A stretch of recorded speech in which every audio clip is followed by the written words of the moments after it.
Hey guys, it's Dr. Justin Marchegiani here. Today we're going to be chatting about amino acids and improving your mood and cognitive function. We're going to dive in here. Really excited about this topic. Before we do, make sure you smash that like button. Really helps. Hit that bell so you get notifications of great content in your subscription feed. And let me know about your comments down below. Do you have any mood issues? What's been your experience with amino acids? Really curious to know. All right, let's dive in. So amino acids are the breakdown products of protein. So you have protein, right? Imagine like a pearl necklace, right? That's protein. Now you break each individual pearl off that necklace, that's an amino acid. So those amino acids make up protein. You have eight to nine or so essential amino acids your body can't make. You have other ones that are non-essential your body can make. And there are specific amino acids that we use therapeutically that can help with mood and energy and focus. So serotonin is a really important amino acid that we work on supporting, and we can support that through tryptophan or 5-HTP. And there's a really important cofactor to make 5-HTP or tryptophan go to serotonin, which is B6. B6 is very important. But serotonin has really important effects of feel good, happiness, right? Good mood, sleep, relaxation. So serotonin is very important from that perspective. The other key amino acid is dopamine. Dopamine is the focus neurotransmitter. It's the I love you neurotransmitter. When you feel that sense of love and connection, that's all dopamine. And dopamine also can get converted downstream to adrenaline or noradrenaline. Again, the same word, epinephrine, norepinephrine, or catecholamine, they're the same word for the same thing. But these compounds are stress hormones. They help our stress neurotransmitters, and they help us deal with stress. So the more chronically stressed we're at, the more we actually pull dopamine downstream to make adrenaline and catecholamines, okay? So really important. These are really important neurotransmitters to help us focus, perform, think, and then, of course, deal with stress. Now, the problem is when we are chronically stressed, right, from an emotional perspective, we're going to deplete a lot of serotonin. We're going to deplete a lot of dopamine, and then we're going to use that to make more adrenaline. And over time, adrenaline will be depleted too, which means you may have a harder time dealing with and adapting to stress. That isn't good either. And so really important, these neurotransmitters, when they go down, like serotonin, sleep's going to be a big one, big issue. Now, guess what happens when you're not sleeping? Well, you're not recharging, you're not healing. So you can see when neurotransmitters start to go, they can really start to affect everything else, because then sleep starts to go, recovery starts to go. And then from there, other issues like digestion starts to happen, and then gut infections. And then before you know it, you're on an acid blocking medication, an SSRI. Then you're on some kind of a cholesterol medication, or maybe a libido enhancer, or like a Viagra kind of medication, because all these issues start affecting everything downstream. So serotonin is one of the first, dopamine is going to be one of the second. So cognitive focus, thinking, performing in that perspective, feeling like life doesn't have as much meaning because you're not getting that, those reward centers of the brain aren't lighting up. So really important. When we're stressed, we got to get to the root cause of where that stress is, all right? One of the things people tend to do when their dopamine levels and their serotonin levels start dropping and they start feeling worse, they start going to refined sugar. Refined sugar, processed sugar increases the flow of those neurotransmitters across the blood-brain barrier, and you get an artificial bump. And then, of course, the extreme is you start drinking alcohol to the excess and start doing drugs and stimulants, cocaine or other medications to really bump up a lot of those neurotransmitters artificially. Now, the problem with doing that kind of a support, it's like whipping a tired horse and expecting that performance, that little increase in performance to be something long-lasting. No. And once you're done whipping that tired horse, guess what? That horse doesn't want to run for you for a while. And that's kind of what people are doing, right? They're kind of putting a lot of their bills, so to speak, on a credit card and not really earning more money to pay for it. So that's the trend that I see in my office with patients that come in. Now, what do we do to fix it? Well, a lot of people have gut infections, so we have to make sure the gut is there's good digestion, there's good enzymes, there's good acid. We have to make sure we're actually eating good protein. A lot of vegans and vegetarians can get in this problem because they're not eating much protein, and two, they're not eating a lot of bioavailable proteins on the plant side unless they're doing a lot of powders. Most are doing a lot of plant stuff and they're not getting enough bioavailable protein. So that's a problem. And they're getting a lot of carbohydrate along with it, which isn't good because too much carbs can obviously create blood sugar issues, dysglycemia, and then that creates more adrenal stress in and of itself. So we have to get the diet right. We have to get good proteins and fats in every meal. We have to make sure we're extracting as much protein from the foods we're eating. We may also want to work on giving amino acids. So I like giving 100 to 400 milligrams of 5-HTP with B6. We may want to give a couple thousand milligrams of tyrosine support spread out throughout the day. That can be very, very helpful. And again, long term, we want to make sure there's some sulfur support in there because sulfur is needed for dopamine metabolism. But in the short run, you probably will be okay with it. But that's something to keep in the back of your head. Got to make sure inflammatory foods, we get inflammation down. A lot of the mood, kind of the new mood or like antidepressant medications that are in the track to be coming out in the next year or two, they're working on reducing inflammation in the brain. So a lot of the early medications, right, the tricyclics of the 80s, and then you have the SSRIs of the early 2000s. Those work on blocking reuptake ports, which you have pre and postsynaptic neuron, and these medications would block the uptake support, the uptake port above on the presynaptic neuron. So then all of these neurotransmitters couldn't go back up and get recycled, so they would accumulate in this synaptic cleft.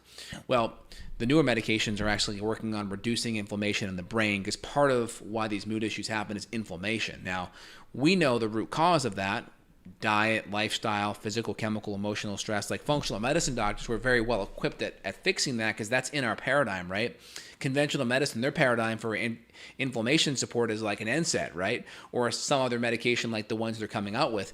The problem is all these medications have some kind of side effect. Even pain drugs, I mean, ibuprofen kills 19,000 people a year, right? So we know medications on the pain side can be, can definitely be damaging. So we got to be careful. Want to get to the root cause. We talked about amino acids. We may even use things like DLPA, which can be really good. Low amino acids in the long run can decrease beta endorphin. Beta endorphin is a 19 amino acid compound. 19 amino acids to make it. So low protein can even start to create chronic pain issues because that important antidepressant, beta endorphin, comes from amino acids.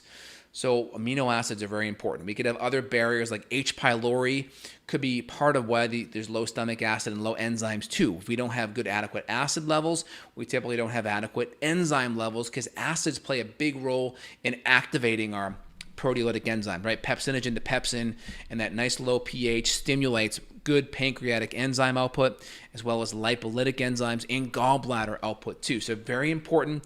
Amino acids can be an important part of a functional medicine program. Now, I'll test amino acids and neurotransmitters on an organic acid test. We'll run vanilmandelate and homovanillate, which look at adrenaline and dopamine. We'll look at 5-hydroxy and doloacetate, which look at serotonin. We'll look at picolinate, which looks at amino acids. We'll look at lots of different sulfur markers and other amino acids markers, which can tell us how we're doing there. And we'll look at different gut tests as well to see what's going on from a gut infection standpoint. And then just looking at someone's diet. If they're eating a lot of inflammatory, junky foods, or they have a vegan, vegetarian background, and they're eating a lot of harder to digest amino acids or incomplete amino acids, that could be a problem for sure. So we really want to get to the root cause of kind of where these mood issues are coming from. And if amino acids are going to be a good adjunct, we'll add it in there. It can be very helpful. You got to make sure other B vitamins are in place, like B1, 2, 5, 6, folate. Methylated B12 can be very helpful. Vitamin C can be very helpful as well. Really, really important nutrients.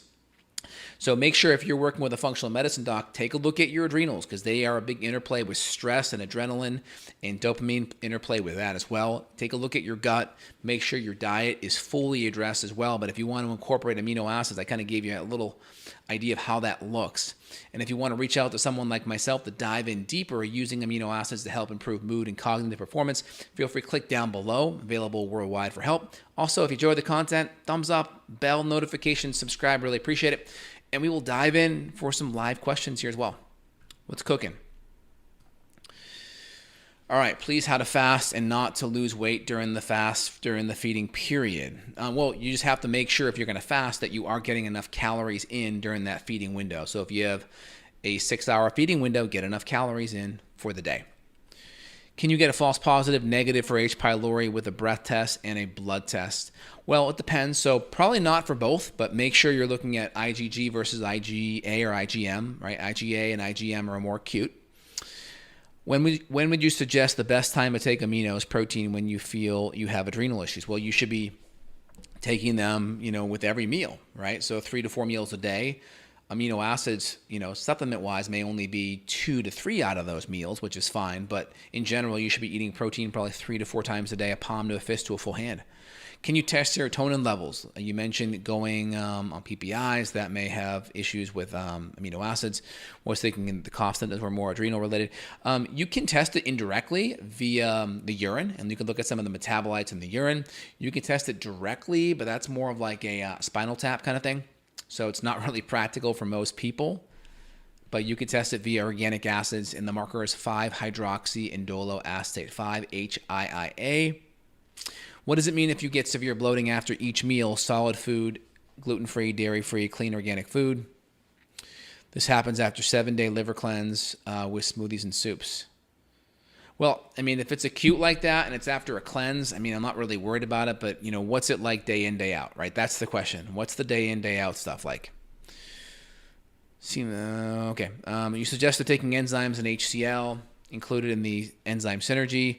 Should I get that separately? So what brand would you recommend? So if you're going to do enzymes and HCl, do it separately to start. If like some of your top issues are digestive, that way you can fine tune the enzymes and HCl separately. So in my line, that'd be HCl Supreme or Enzyme Synergy. If you go to justinhealth.com/shop and click on the digestion section, you'll see it there. I'm a vegan. Please, what proteins help not to lose weight while fasting? So if you're a vegan, number one, I would just strongly urge for you not to be a vegan. I would at least go into the vegetarian category where you can do eggs and fish if possible, just because you're not going to get access to a lot of those fat-soluble vitamins and nutrients being a vegan, number one. Number two, eating meat actually kills. There's the least amount of death per calorie if you eat meat. Now, again, high quality animal products, right? Not the CAFO, food lot, junky stuff, right? High quality animals, pasture fed, grass fed, all that stuff is going to be ideal. And remember, just chronic monoculture with crops and stuff and pesticides kills way more rabbits and bugs and snakes and squirrels. We kind of assign, less of a life to a snake versus a cow, right? But they're both a life. So the nice thing about eating high quality animal products, you have the least amount of deaths per calorie eating those kind of foods, all right? But number two, you can add in amino acids like pea protein is going to be a really great protein if you're vegan. And you can also add in just plain amino acids that are more like, they aren't like whole food based, meaning they're kind of broken more into an amino acid category, and just do these free form amino acids. That's a good option. I have one called Amino Acid Supreme or Amino Supreme. That's a good one because they're all broken down and there's no plant or animal connected to it, so to speak. So that's helpful. What are your thoughts on taking digestive enzymes with magnesium? It's probably okay. If your magnesium is like a really good chelated magnesium, like a glycinate or a malate or a citrate, it's probably not necessary though. Is taking a food-based B complex better than nothing? Yeah, that's still good. I don't have a problem with that. I mean, nutritional yeast is a B kind of vitamin as well, so that's cool as well. I don't have a problem with that. Okay, great. Excellent questions. And let me just go back here. There's one that I missed. I'll go back to that question for y'all. Regarding carbohydrates, that's another issue that I find with vegan vegetarians. They tend to be 60 to 80% carbs. That's just how it is. It's very hard to be lower carb on a vegan vegetarian diet. I mean, you can with lots of nuts and seeds and coconuts and palm and avocado, but most don't think like that. The default is lots of carbohydrates, lots of acellular carbs like grains, and lots of starchy carbs. Those are typically what happens. Do you recommend taking HCl and enzymes on an empty stomach? With food's fine. Definitely not HCl, because if your gut's inflamed, taking that HCl can definitely lean on that irritated gut lining and can create more inflammation. So always better by itself. All right, guys, hope you enjoyed today's video. Comments down below, share, and feel free to reach out. Links below to reach out to myself. You guys have a phenomenal weekend. Take care, y'all. Bye.